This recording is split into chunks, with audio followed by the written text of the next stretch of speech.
Nigel Farage Show. Mr. Nigel Farage.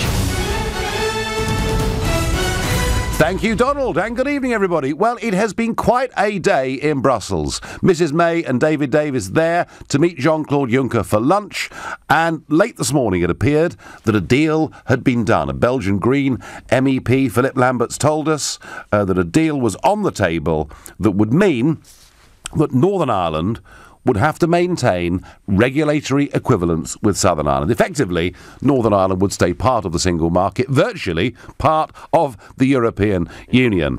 And people in Brussels seem to be really rather pleased because, once again, every demand they'd put to the British was being met by the British government. And then Arlene Foster, leader of the DUP, said no. And she said no in absolutely clear terms that this is part of the United Kingdom. We cannot treat it differently. I guess the great mystery with all of this is surely the Prime Minister must have known that if she agreed to Northern Ireland having a completely separate status from the rest of the UK, that the DUP wouldn't put up with it. At least that's what I would have thought. So to me, it's a bit of a mystery. The day started off oddly for me. I was listening this morning as David Davis was about to head off, and on the tarmac, this is what David Davis said this morning. Well, I think it is an important day. I mean, the Council can always make up its own mind on the 15th, but it's an important day. They'll take a lot of guidance from the Commission, and everybody understands that the decision to move on to trade talks is vital. It's vital to everybody. It's huge value to the 27 members and to ourselves. I thought, hang on, David, why are you talking about the interests of the 27 members before you're talking about our interests? Has something happened to the British negotiating team with all these visits to Brussels? So I wasn't happy to begin with hearing that. Then when I heard that this massive concession was going to be made, that we would have to maintain all the same laws, I thought, wow, this is extraordinary. Now, talking us through the twists and turns of this, and indeed what's going to happen with some quite big votes in Westminster tonight, is Theo Usherwood, LBC's political editor. Joining me from Westminster. Theo, good evening. A very good evening to you, Nigel. Brexit tonight doesn't quite look like the sort of Brexit I think you and others supported on June the 23rd I think last that's year. Certainly true. To put it mildly. Yes. To put it mildly, that divorce bill is north of £40 billion. Of course, EU citizens' rights. It actually looks like they're going to get more rights than most Britons here in the UK. And then today, the announcement that wasn't an announcement on that Northern Irish border and that border with the Republic of Ireland. It stretches to nearly 300 miles. But this seems to be the issue that today prevented Theresa May from signing a deal in all but name with Jean-Claude Juncker, the President of the European Commission. She went over to Brussels with David Davis. They sat down for lunch with Mr Juncker to finally seal that deal, and it looked as if there was going to be what they call a regulatory divergence between... there was going to be no regulatory divergence between Northern Ireland and Theo, what amuses me about this is already you have a different level of corporation tax and income tax on both sides of the borders. One side of the border has sterling, the other side of the border has the euro. I mean, to me, some of these arguments are nonsense, but the fact is she was going to sign that deal, wasn't she? She was going to sign that deal, but then Arlene Foster came out and gave this extraordinary statement in which she said that the DUP wouldn't support it. That brought an end, of course, to the deal mid-lunch with Mr Juncker, because, of course, if Arlene Foster and the DUP aren't supporting it, they're going to, in effect, withdraw their support from the government, and therefore Theresa May would, well, I mean, the government would fall, Nigel. Anyway, Theresa May afterwards tried to put a very, very brave face on it. She's good at that, isn't she? Crucially, that we want to move forward together. But on a couple of issues, some differences do remain, which require further negotiation, but we will reconvene before the end of the week, and I am also confident that we will conclude this positively. Yeah. She's positive. She's positive. Then it's going to be concluded Saturday. And I understand that she's going to go back on Wednesday. Is that right? Yes, she's going to go back on Wednesday and try and sort this out. But now, really, the ball has been taken away from Jean-Claude Juncker, the President of the European Commission. This is all about what Theresa May can negotiate with the DUP and Arlene Foster. And we know that Arlene Foster is a really hard negotiator. We saw that where she extracted £1 billion for infrastructure in Northern Ireland after the general election. Jean-Claude Juncker, for once, well, in effect, he was rendered obsolete. Despite our best efforts and the significant progress we and our teams have made over the past days on the three main withdrawal issues, it was not possible to reach a complete agreement today. And then, of course, this was the statement from Arlene Foster that scuppered the deal. A Brexit where the common travel area is continued, where we meet our financial obligations, where we have a strict time-limited implementation period, and where the contribution of EU migrants to our economy is recognised in a practical manner. Quite extraordinary. Theo, one question I have to ask you. How can it be that a government that is effectively propped up by the DUP didn't know? Theo, I've lost Theo. Well, anyway, the question remains, how could they not have known that the DUP were going to do this? Now, I have to say, I have been, over the course of the last week, absolutely furious that we're prepared to pay up to £50 billion as an exit bill. I can't believe that EU citizens living in the UK will have more rights than UK citizens living in the UK and recourse to two courts. And now she was about to sign something that in effect would have begun to break up our country. I tweeted pretty much immediately after we were told what this deal was. What does that mean for Scotland? What does it mean for other parts of the United Kingdom? Didn't take long, did it? Nicola Sturgeon said, if one part of the UK can retain regulatory alignment with the European Union and stay in the single market, there is surely no good practical reason why others can't. And even Sadiq Khan, the Mayor of London, said, huge ramifications for London if Theresa May has conceded that it's possible for part of the UK to remain within the single market and customs union after Brexit. Londoners voted to remain in the EU. A similar deal here could protect, in his view, tens of thousands of jobs. So we could be looking at a hard border on the M25, perhaps, Sadiq. I mean, literally, what she was going to agree to would have led us to the greatest constitutional crisis we've ever seen in this country. What is it with this Prime Minister? I mean, why have we spent months negotiating when ultimately she agrees with every single thing they ask us for? Why bother? Why not just fly the white flag from Downing Street and appoint Juncker in charge of the country? It is pathetic. And at the moment, you are not hearing much political kickback against it. We had it today from the DUP, but I'm absolutely certain that there are many millions of Brexit voters who see this, frankly, as the great Brexit betrayal. It will not be long before her backbenchers start mumbling. I've said consistently, I didn't think she'd last long as Prime Minister. I think that prediction could come true sooner than many people think. So, the DUP, Arlene Foster, was she right to scupper the deal that would have seen Northern Ireland remain in the customs union and the single market? And if you think, yes, absolutely, it's part of the UK, it should never have been considered to be treated differently, call me on 0345 6060 973. Or maybe you think this was a compromise that was necessary and would have benefited the rest of the United Kingdom, in which case you can text to 84850. Or maybe, like me, you think it would have led to a constitutional disaster with Scotland, Wales, London, Gibraltar, and goodness knows where else. And in that case, you can tweet using the hashtag Farage and LBC. And LBC, you can watch me on Facebook and comment there too. And my first caller this evening is from County Down, Northern Ireland.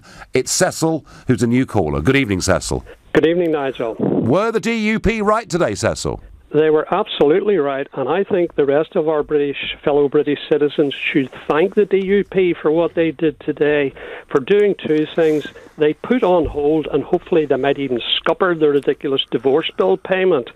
And secondly, they have thwarted the opportunistic sound bites of Nicola Sturgeon and Wales and Sadiq Khan, who were going to look for similar special status It was ridiculous. They were trying to drive a wedge in various regions in the United Kingdom, and as you say, it would have led to the beginning of the breakup of the United Kingdom. Yes. Oh, Cecil, look, I think what she's done today is heroic. I really, really do. Funny, isn't it? The DUP today are the most important political party in the whole of Europe. You heard Theo Usherwood earlier saying how irrelevant Juncker looked. No, I mean, I do think that. But Cecil, what can you get into the mind of the Prime Minister? What did she think she was doing? Well, it seems to me if you get into the mind of Theresa May, you're not going to really find an awful lot.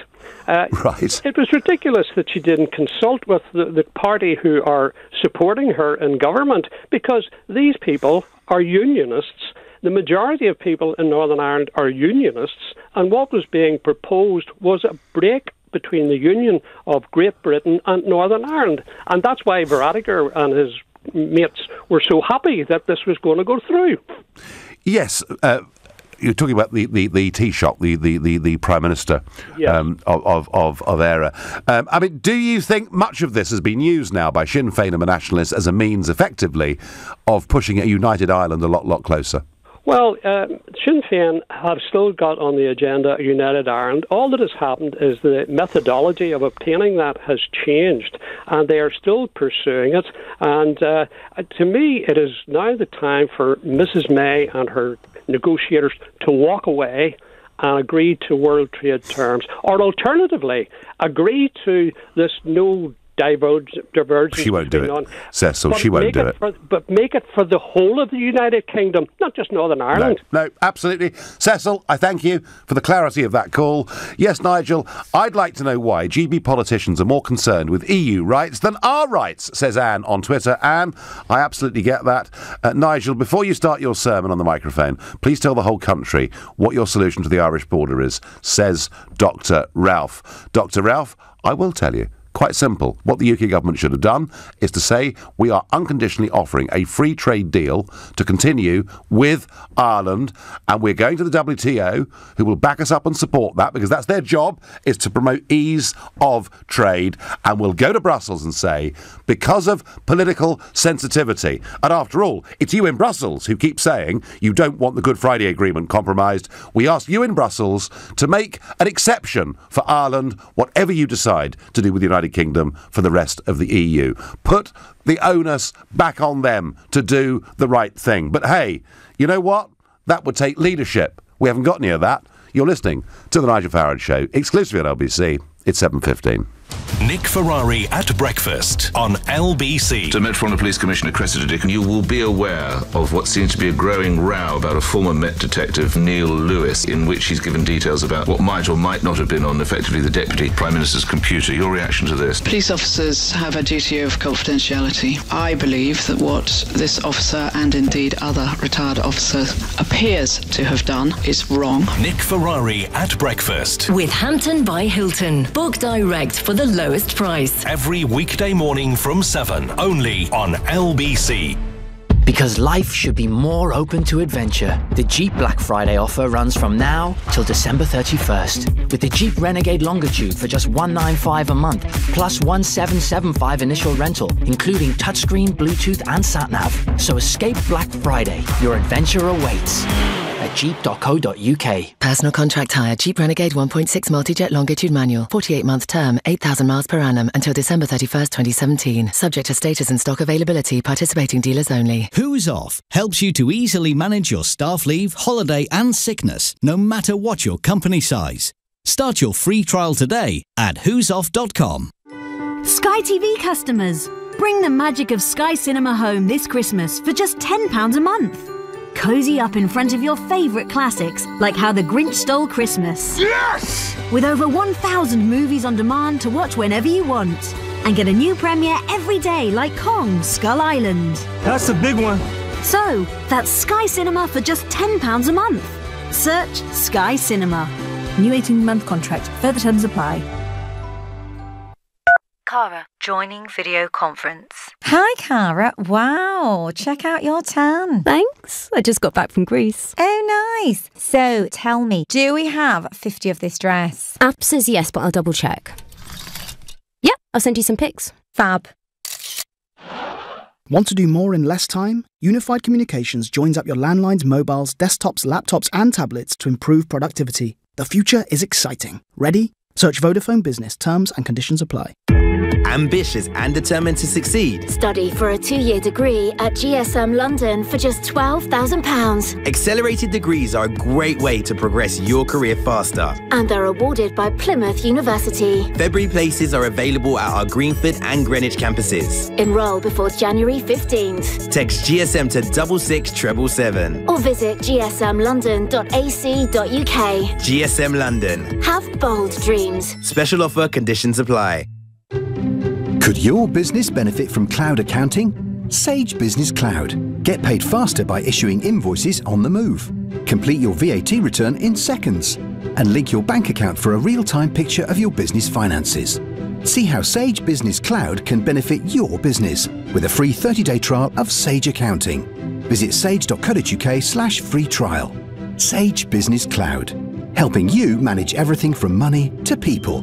Be Sage. Build on. You're the toaster, the clinker, the here's to you, drinker, for you are the festive fizzer. So, Lidl raises a glass to you with our Comte de Senegal champagne for only $10.99. Every little thing for Christmas. Drinks Retailing Awards Supermarket of the Year. Subject to availability. Excludes NI. This is LBC, the Nigel Farage Show. Call 0345 6060 973. Text 84850. Tweet at LBC using the hashtag Farage on LBC. There is no deal in Brussels as of tonight, and Mrs May will go back there on Wednesday to meet Jean-Claude Juncker. Remember, the timeline for all of this is there will be, on the 14th of December, the leaders of all 28 countries will be there in a room, by which time we hope to have moved on to trade. We have to make sufficient progress. Miss May has to show Headmaster Juncker that she's been doing her homework and she'll now be allowed to sit her A-levels next summer. That's kind of how I see this relationship. But then I haven't got much time for the Prime Minister. So there is no deal tonight. But boy, there nearly was. She was about to sign up to a deal that would have fundamentally changed the status of Northern Ireland within the United Kingdom, kept it in the single market, in the customs union, effectively kept it inside the European Union. But it was the DUP that did something about it. Arlene Foster, their leader, saying no. And Jess says to me on Twitter, another Thatcher. Foster is the new Iron Woman. Wow, there we are. Well, let's get some opinion from the DUP. I'm going to go now to Ian Paisley, the DUP MP for North Antrim. Ian, good evening. Good evening, Nigel. It's wonderful to talk to you. You're really great, my old friend. How are you? Well, I'm well, but I'm completely and utterly confused. You guys are in a really powerful position. This government can't survive without your support after the somewhat botched from the Tory perspective election earlier this year. So they need your support to stay in government. And the bit, Ian, I don't get is how could the Prime Minister have been about to sign something that would have changed Northern Ireland's status without even talking to you guys? Well, I think we need to do, I think it is important that we do put some flesh on the bones, because there is an awful lot of spin and dirt and dirty tactics going on. And I think that it's important to clear the air on some of that. To be fair, I know you have your differences with the Prime Minister, but to be fair, just a bit. Prime Minister, the Prime Minister did hold the line today, and I've no doubt that there were officials, that there were people from Dublin overplaying their hand and trying to exert muscle and control, and they failed.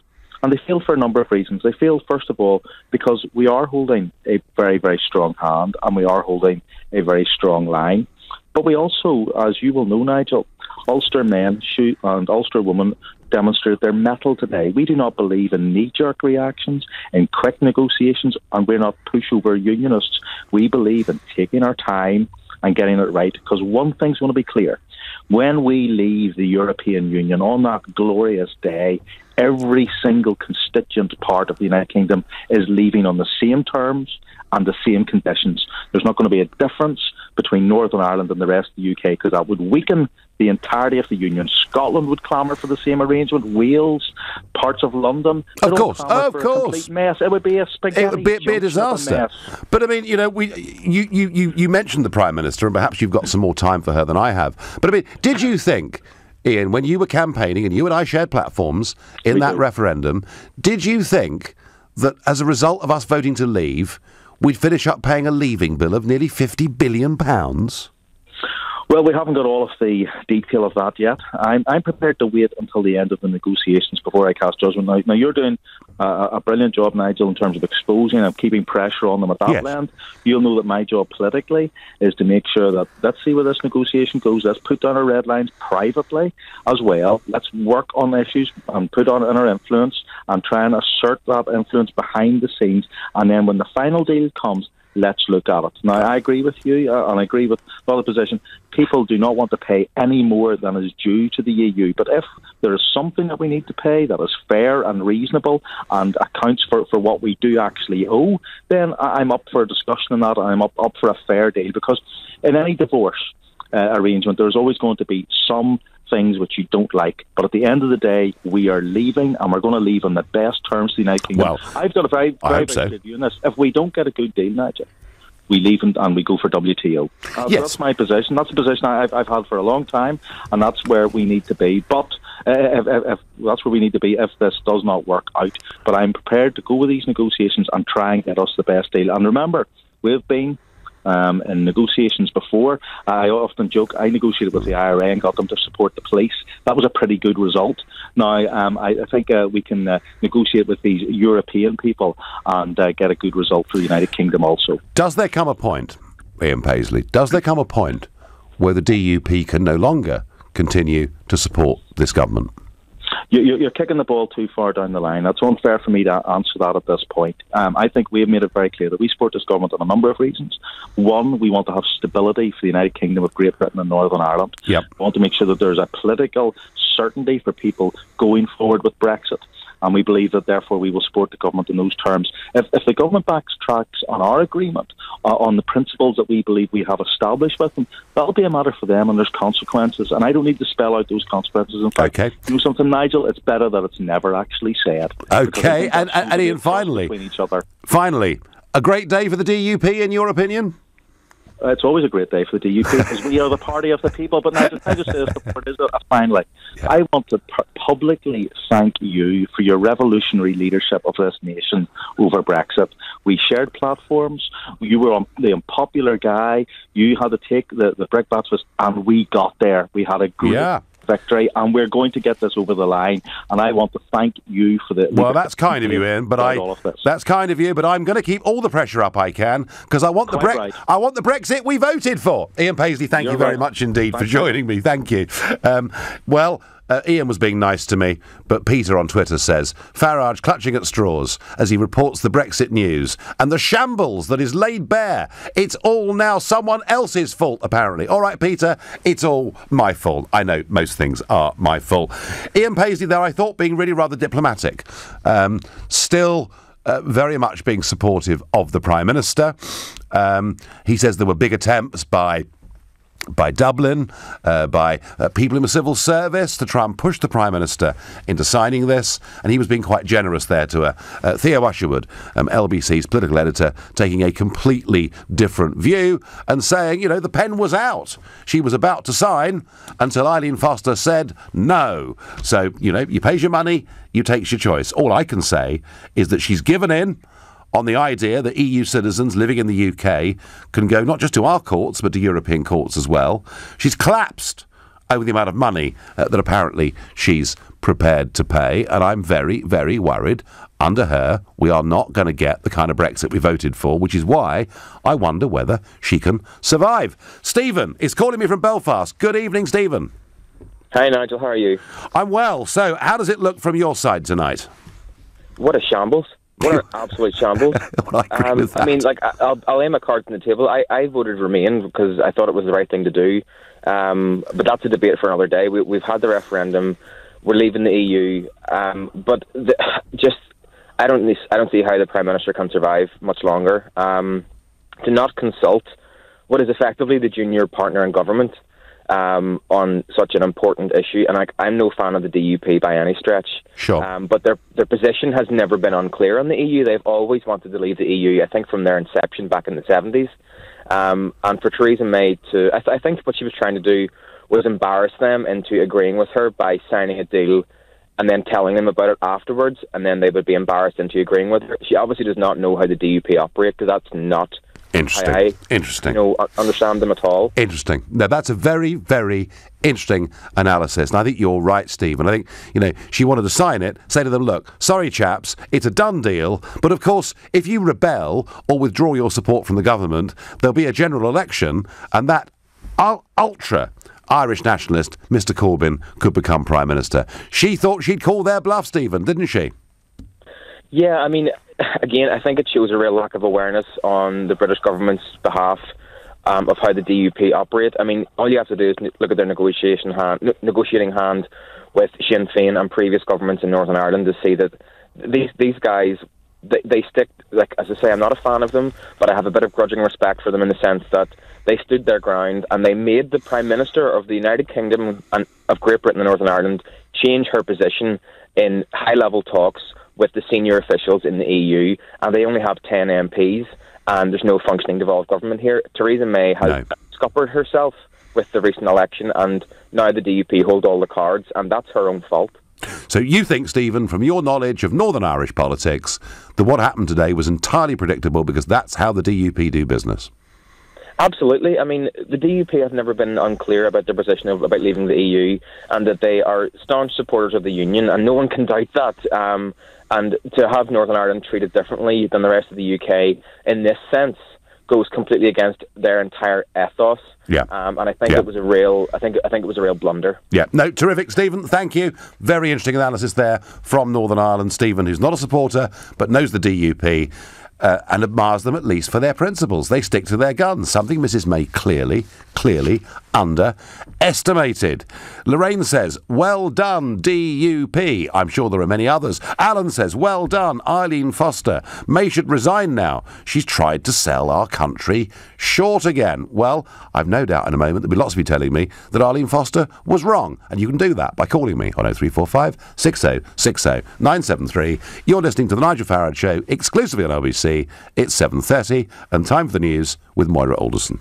Brexit talks have ended in Brussels without a deal to allow them to move on to the next phase to discuss trade. It's understood an agreement over the Irish border has run into trouble after the Democratic Unionist Party voiced strong concerns. Police have confirmed 2 people found dead at a property in south-east London were a father and his daughter. 69-year-old Noel Brown and Marie, who was 41, were found at his home in Deptford early this morning. Crystal Palace has announced plans to redevelop Selhurst Park to increase capacity to 34,000 people. It would cost up to £100 million to build the new 5-storey stand, which would feature an all-glass front. LBC weather, a mostly dry and cloudy night ahead, patchy fog in the south with some frost, rain in the far north and an overnight low of 6 degrees. LBC travel on the M25. There are still long delays clockwise from junction 29 for Romford to 30 for Lakeside after an accident earlier, and it's heavy anti-clockwise from junction 13 for Staines to 11 for Chertsey. Now, a lorry's broken down at the Chiswick roundabout. That's causing queues northbound over Kew Bridge and also on the North Circular coming down from Ealing Common. Elsewhere on the North Circular, it's solid westbound from the 4th Street Tunnel in Edmonton to the Great Cambridge interchange, where there's been an accident involving a lorry. LBC Travel, I'm Mark Percy. This is LBC. To re-record your message at any time, press #. Hey, baby. No, that's rubbish. Hey, just calling to see what's shaking. Hi, it's me, just checking in before I hit the old Jim-a-rooney. No. Hi, I just love you, okay? Can't say that. Message completed. No. With Vodafone Pay-As-You-Go One, you can stay in touch as much as you like and never pay more than £1 a day. The rest is on us. Hi, listen, about that message. Search Vodafone Pay-As-You-Go One. The future is exciting. Ready? Vodafone. Opt in and spend £1 a day for unlimited standard calls and text plus 500 meg of data in the UK and the Europe zone. Terms and exclusions at vodafone.co.uk/pay-as-you-go one. CJ Jeff Dunham's all-new show, Passively Aggressive, 20th of May, Wembley Arena. I am angry because Facebook won't let me on Facebook because they don't have a face! That's good, that's good, that's good! Jeff Dunham, one of his first UK arena shows in 4 years. Tickets on sale now at myticket.co.uk. Don't miss Jeff Dunham, Passively Aggressive. Do you ever feel like getting back under your duvet in the middle of the day? Ferroglobin is a great-tasting liquid formula with iron, which contributes to the reduction of tiredness and fatigue and normal formation of haemoglobin. Ferroglobin from Vitabiotics at Boots, pharmacies and vitabiotics.com. In England, some constituencies have a lot more electors in them than other constituencies. Boundaries are changing to make parliamentary constituencies more equal. Don't miss the last chance to help us shape the new constituencies in your local area. Time is running out. View a map of the proposed changes in your area and have your say at bce2018.org.uk. Oh, I said, let's get a new kitchen, like I was getting a coffee. What was I thinking? Demolishing a room and making a new one? Who does this? And how am I an actual grown-up? Relax, relax. It's Trust a Trader. Just type in your postcode, what you need, and bam, local tradespeople appear. All who know what they're doing. For realsies. Oh, maybe I should get a new bathroom too. And a dress-up room. And a room for the kittens. Visit trustatrader.com. Trustatrader.com. From office equipment to fuel. What if the everyday things you buy for your business could add up to something a bit more rewarding? With the American Express Gold Business Card, you can earn membership rewards points on your business spend and use them for office supplies, restaurants, or even flights. Join now and get 20,000 bonus points when you spend £3,000 in the first 3 months. Plus your first year's annual card fee is on us, saving you £125. Search Amex Gold Business to apply. Welcome offer subject to card membership approval. For a card with no annual fee, rewards, or other features, an alternative is available. See website for terms. The Nigel Farage Show on LBC. Call 0345 6060 973. The DUP scupper a deal that would have seen Northern Ireland remain in the customs union and the single market. Were they right to do so? Well, I just simply can't believe that the Prime Minister was on the verge of signing up to this. I can't believe the extent to which she's prepared to give in to every demand that is made by Juncker and Barnier and Tusk and all the others. Interesting point here David makes by text. He says, Nigel, in retrospect, thank God Theresa May didn't get a majority. Well, David, do you know what? I thought that at the time. She says Brexit means Brexit. Give me a majority. And the bigger majority she'd got, the softer and softer and softer the Brexit would have been. I'm absolutely convinced of that. She is, of course, a Remainer. She couldn't answer Dale's question the other week when he said to her, how would you vote if there's a referendum tomorrow? And I remember in the election itself, Paxman 4 times saying to her, well, you know, you supported Remain. Do you now believe in Brexit? And answer, there came none. You can't do this job properly unless you believe in it. Eileen Foster for UKPM, out with a traitor May, says, Sharon, I wonder what Benjamin thinks, who's calling from Glasgow. Benjamin, good evening. Good evening, Mr. Farage. How are you doing? Very well. Was she right to do this or not, Benjamin? Who, Eileen Foster and yeah, the Foster. whole thing, or well, Foster. I mean, effectively, the talk was doing the rounds that this deal was about to be signed, and Foster came out and said no. Was that the right thing to do? From her point of view, yeah, it was. But from a neutral point of view, I don't see how she's got the right to do that. I mean, right now she's not even the First Minister of Northern Ireland. Theresa May has been negotiating for a year and a half, and from our point of view in Scotland, Nicola Sturgeon produced this paper called Scotland in Europe, and it would have kept Scotland in the single market, as it rightly should have, because it voted Remain. And we got told, oh no, you can't have a differential agreement, it doesn't exist. Yeah. And now Theresa May's just signed this agreement. So practically, Theresa May is in the worst situation ever possible. Practically everything's closed in on her. It's absolutely brilliant. I think you're right. You're obviously not a fan of Mrs. May, Benjamin. Not our biggest supporter. I think that'd be the right thing to do. No. But you're quite right. Scotland were told there can be no differential. The UK voted to leave as a United Kingdom. We will march in step with each other. And here she was on the verge of about to do something very different with Northern Ireland. It kind of beggars belief, doesn't it? It is. It is just absolutely fantastic, really. Like, from the neutral perspective, it is brilliant. Right. You know what I mean? What happens next, Benjamin, in your view? Who's to know? It is up there, isn't it? No one knows what's going to happen. I reckon. Do you know what? I reckon, Benjamin, if you and I try to predict what's going to happen on Wednesday night in Brussels with this next big meeting with Juncker, we got more chance picking the winner of next year's Grand National, in my opinion. Benjamin, I thank you very much for your call, and Benjamin pointing out just the huge inconsistencies that we've seen from May on this when it comes to the treatment of Scotland and the treatment of Northern Ireland. More calls from Belfast. Mark is calling from Belfast. Good evening, Mark. Yes, Nigel, good evening to you. So, did she do the right thing? Is she a hero figure tonight? The whole thing was a setup, Nigel, as far as I'm concerned. Go on. Yeah, I think the whole thing was staged. I live in a DUP constituency, and there's actually no way that the DUP would agree to this. Sure. On the Sky News, the banner came up and said that the government understood that the DUP was on the side. That's just complete nonsense. I would actually surmise that Arlene had probably treated me on speed dial waiting for the call. You know what I mean? It's absolutely crazy. So what was May doing then, Mark? It's basically a setup. She knew that the DUP would never agree to this, so she went forward to negotiate in inverted commas to try and get the deal, and suddenly got the call from the DUP to say, "I'm sorry, but there's no deal. Sorry, my hands are tied," and that was it. Right, but do you think, Mark, her intention, if she thought the DUP could be pacified, her intention would have been to sign? No, I do not. I think it's just part of all a big game, yeah. Yeah, it's part of the game. I think we're actually heading towards a no-deal situation. I really do. But Mrs May wants a deal. That's why she's prepared to pay $50 billion for it. That's why she's given in on the rights of EU citizens living in the United Kingdom. Mrs May wants a deal more than anything, doesn't she? I think we may be giving Mrs May less credit than she's due. I think basically this is all part of the run down the clock towards maybe January the 1st of next year. Yep. And I believe that will be the cut-off point to turn around and say, no, I've tried my best. We simply can't get a deal. It's no deal. Oh, Mark, I hope you're right. I really hope you're right.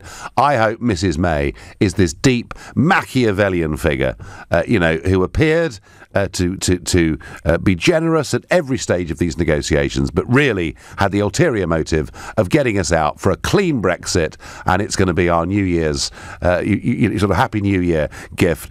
Mark, I hope you're right. I doubt you are, but I do hope you're right. Denise thinks, without a doubt, May's got to go. Bring on the Mog now. We keep hearing this about the Mog. The Mog is a backbencher. There would need to be a leadership contest. He would need to make the last two in the Conservative Party before a vote went out to the country and the members. If he did make the last two, then actually, Denise, I think he'd win. But I think we're some way from that happening just yet. Bernie very cynically says on Facebook, if we offer to pay another $10 billion, I'm sure the Irish border problem will vanish into thin air. Well, we may be right, Bernie, I don't know. Teresa is calling, a new caller from Banstead in Surrey. Good evening, Teresa. Good evening. Good evening. Nice to speak to you. Well, no, thank you for calling. And was Arlene Foster right to, in the strident terms she did, strike this deal down? Yes, thank God she did. When I heard it, I was driving and I feel my blood pressure rising because I just cannot believe it. Just seems to be one awful thing after another with the whole negotiations. I mean, Theresa May might as well be on the other side of the table the way things are going on. She just gives them whatever they want. Yes, oh yes. Whatever they ask for. Yes, and, yes.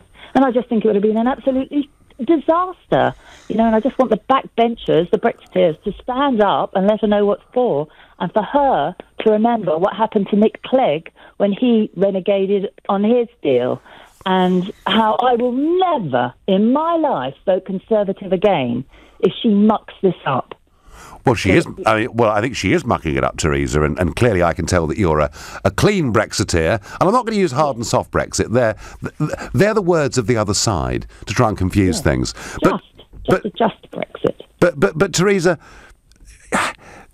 are you prepared to take the risk that if there is a leadership contest within the Conservative Party and chaos, that it could lead to a breakdown in relationships and a general election and Mr Corbyn. Would it be better just to stick with Theresa May and hope for the best rather than take that risk? It's a hard one. I think I would be too worried that it would slip back. I would have to stick. Better the devil you know than the one you don't. So I would have to stick with her.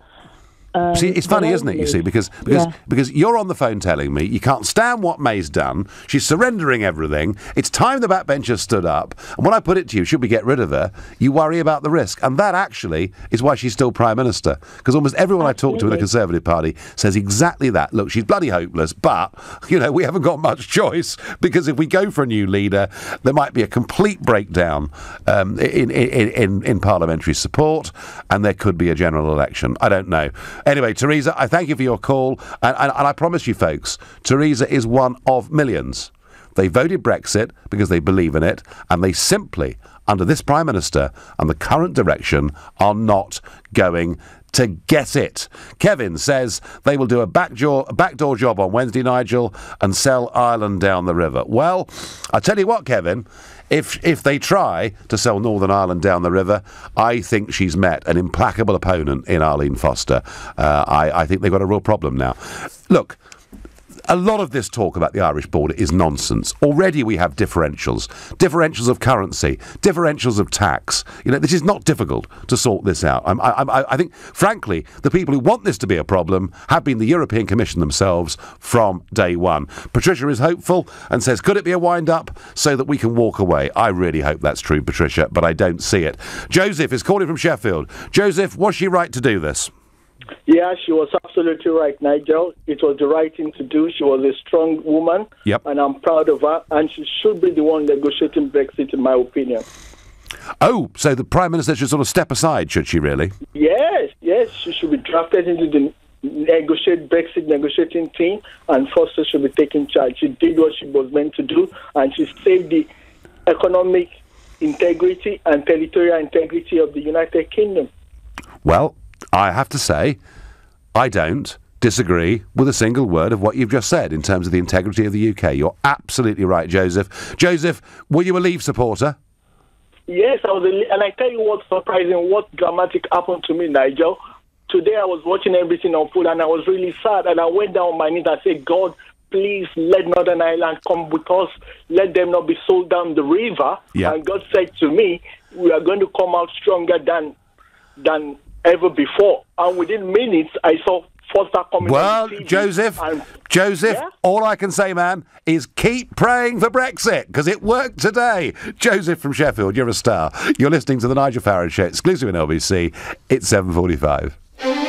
Coming up at 8 on LBC, Clive Bull. Despite a mood of optimism, a Brexit agreement has fallen down over the issue of the Irish border. Are you disappointed that a deal hasn't been done? Clive Bull on LBC. Do you realise we've been on the phone for over an hour? It's crazy, we can't talk all night. One of us has to hang up first. Yeah, well, I'm not going to. No, you hang up. No, you. No, you. No, you. Hello? Hello? Oh, she has. With Vodafone Pay-As-You-Go One, you can stay in touch as much as you like and never pay more than £1 a day. The rest is on us, so you'll only ever have to hang up when you're ready. Search Vodafone Pay-As-You-Go One. The future is exciting. Ready? Vodafone. Opt in and spend £1 a day for unlimited standard calls and text plus 500 meg of data in the UK and our Europe zone. Terms and exclusions at vodafone.co.uk/pay-as-you-go-one. Is your business structured in the correct way to manage your exposure to income tax, capital gains tax and inheritance tax? Does your business structure assist you in achieving your goals? Or do you feel like you suffer a tax charge every time you want to do something new? Let Barnes Rofe look at your business structure and see if we can help you with these issues. Visit barnesrofe.com. Barnes Rofe, clever accountants for business. I said, let's get a new kitchen, like I was getting a coffee. What was I thinking? Demolishing a room and making a new one? Who does this? And how am I an actual grown-up? Relax. It's Trust a Trader. Just type in your postcode, what you need, and bam, local tradespeople appear. All who know what they're doing, for realsies. Oh, maybe I should get a new bathroom too. And a dress-up room. And a room for the kittens. Visit trustatrader.com. Trustatrader.com. Oh, nice paper. Snowmen. Oh, you've wrapped it well.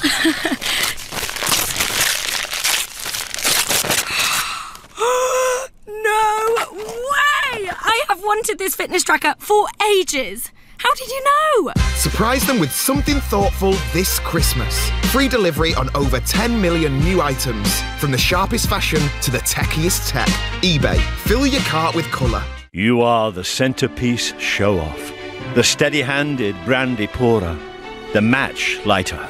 For you are the pudding perfectionist. And Lidl offers you the award-winning 18-month Christmas pudding for only £8.99. Every little thing for Christmas. Subject to availability. Excludes NI. If you own a Swiss watch and it's time to sell it, speak to watches.co.uk. The whole process runs like clockwork. Rolex, Patek Philippe, Omega and more. It only takes a couple of ticks and we pay immediately. Or if you just fancy a change, we could take yours in part exchange. From time on your hands to money in your pocket, it couldn't be easier with watches.co.uk. The pre-owned Swiss watch specialist. Leading Britain's conversation. The Nigel Farage Show. Tweet at LBC using the hashtag Farage on LBC. Arlene Foster, leader of the DUP, scuppers a deal that would have seen Northern Ireland stay part of the single market and the customs union, effectively not really leave the European Union at all. I'm asking you whether she was right, whether she was wrong. One or two theories have been put up that actually the whole thing's a set-up and actually Mrs May is appearing to give in to everything, and then when a deal can't be reached, she'll walk away on the 1st of January, you know, rather like a modern-day Queen Boudica, and be some great heroine figure. In fact, Sally says, good grief, if that caller is right about the setup, then May should take up poker. Somebody else says, I would love to think it's all a wind-up, but why? We can just walk away without all of that, and that is, of course, entirely true. I'm convinced Mrs May wants a deal more than anything. She wants to get it over with, she wants to move on, and she's prepared to concede virtually anything to get there, including the territorial integrity of parts of the United Kingdom, which is why I'm so vehemently opposed to it, and why I think Foster was right. That's my view. Jim is a new caller from Newry in Northern Ireland. Jim, good evening. Hi, Nigel. How are you? I'm fine. So was she right or wrong to do what she did, Jim? Well, I think she's wrong. Okay. I think that she has missed a trick. I think that by keeping Northern Ireland within the European Union would have attracted a lot of businesses who remained in the other part of the United Kingdom into Northern Ireland. It would have been a boost for our economic situation here. We would have been able to trade both within the UK and within Europe without any barriers, and I think it's a trick that has been missed.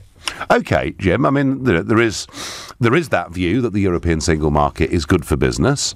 There is equally the opposite view that by leaving the single market, we can become more competitive in terms of cost and regulation and, Jim, the number of countries across the world that we can trade with without barriers. Nigel, you're talking to me. Don't talk over me.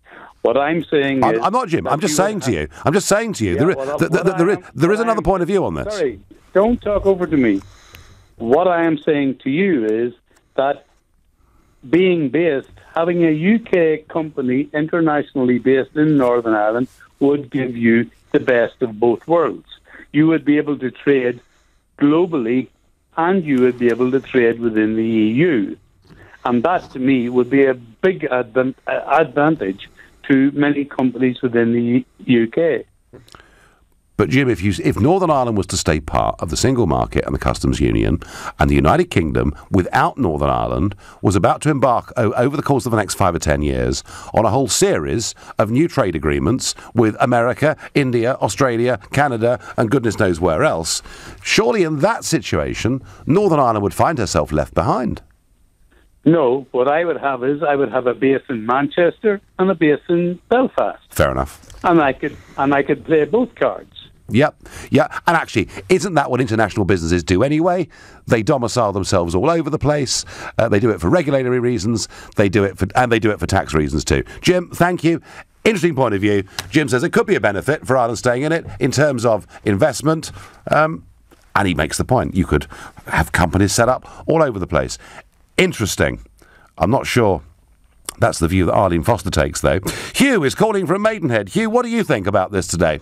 Oh, hello, sir. Thank you for taking my call. I believe that Theresa May is doing her utmost best to get a deal for the United Kingdom. Yep. However, in my opinion, since 1929, partition between the North and the Irish Republic, Northern Ireland have been a pain in the butt for the United Kingdom. Right. And I believe I think there was a majority vote in favour of remaining within the European Union as far as Northern Ireland were concerned. There was. Yeah? There was.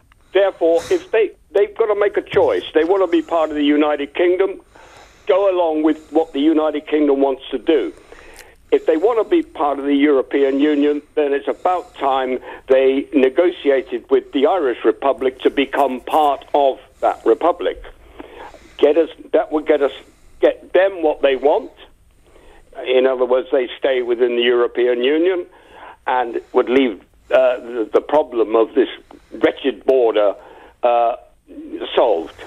So you effectively, Hugh, think that Northern Ireland should disappear as it is, and there should be a united state of Ireland. Is that really what you think should happen? That is exactly what I think should happen. And do you think that's the view of most people living in England? I don't know. I don't know most of the people living in England, but it's certainly my view, and I can only speak for myself. Hugh, I had somebody on yesterday, and she was making a very similar point. I think there are people in England who are pretty bored with Northern Ireland, think it's cost us a lot of money, a lot of lives, been a lot of aggro, and I do understand that point of view, but it is part of the United Kingdom, Hugh, and that is not going to change. And what Mrs May... Could change. We could expel them from and we'd have to pass the necessary legislation. You've gone. This is pretty hardline stuff, Hugh, isn't it? Just boot them out, yeah? See why you're hardline. You're a hardline Brexit supporter, and I respect you for that. I don't happen to agree that Brexit's a good idea, but that's my my opinion. Yep. However, it seems to me quite simple. Northern Ireland wants to stay in the Union, the European Union. So, the Irish Republic's already a member of that union. Okay, Northern Ireland, do some deals with the Irish Republic, become part of that overall country. And get out of our hair. Hugh, am I sounding too passionate? No. I mean, look, passion's great, and that's what LBC's for, and we want all points of view. And, Hugh, you are not on your own. There are people out there who feel like this. I know that. I understand that. I am not one of them. But I think this, Hugh, I believe that in a referendum, Northern Ireland would put its membership of the UK Union above its membership of the European Union, and in fact Scotland is in exactly the same position too. If there was a referendum in Northern Ireland on whether they should join the South or stay with the UK, they would, in the current circumstances, stay with the UK. One of the reasons being, of course, if they joined the South, they'd have to take the wretched euro. But no, Hugh, a very passionate point of view. We're back to Belfast, to William. William, hello. Good evening, Nigel. Nigel, where's David Davies in this would let her do that, and where's Boris? How could they let her turn round and sign a deal which would be scuppered with the DUP, or do they want her to turn around and walk a plank in this? There's something profound behind this. And Ian Paisley was on and was reluctant to go even as half as far as what you were saying. I can't. David Davies has always maintained that the border was a workaround, a simple thing, and everything else. Now, how could they let her sign up to that? I wonder, William, not just on this, but on many other aspects of the Brexit process, what has happened to the cabinet Brexiteers? Why are they giving in on issue after issue? And yes, it's the Davises, and it's of course, the Borises and the Goves. When I talk, William, when I talk to people I know in the Conservative Party on the Brexit side, no names, no pack drill, They all say the same thing. Look, it may not be perfect under Theresa May, but if we were to speak out and split the government and bring it down, there'd be a general election. And then that Mr Corbyn would get elected, and he, of course, wouldn't just do his best, of course, to get rid of Northern Ireland, because he's always believed that, bring in probably some extraordinary super taxes, but also he's now a hostage to the Blairite Parliamentary Party. He'd do his best, effectively, to stop Brexit. William, that is the answer I'm given, that they say time and again to me, we must put party loyalty first. That's your answer. Thank you, Nigel. Thank you very much indeed, William. And that's it. And I saw this back at the time of the Maastricht Treaty, all those years ago. I said to people, why are you not rebelling against this? Oh, well, you know, got to support the party, old boy, because if not, you know, we'll bring on a general election, Labour will win, and somehow it's always about the party in British politics, and particularly under a first-past-the-post electoral system. If Northern Ireland's MPs want to remove support, do they intend giving us our bung back, says Mike in Elsom? Well, that, of course, was the billion that Arlene Foster got for the deal to support and prop up Theresa May's government. I just want to say as a final thought, I think it's been a pretty miserable day. A very, very grubby deal was about to be done in Brussels. I think she assumed that the DUP would go along with it, but they didn't. Arlene Foster stood up and said no. We've seen it in the past. Ulster says no, and boy, she meant it. And it's a very, very good thing, in my view. You've been listening to The Nigel Farage Show here on LBC. I'm back tomorrow evening from 7. Coming up at 10 tonight, it's Ian Collins.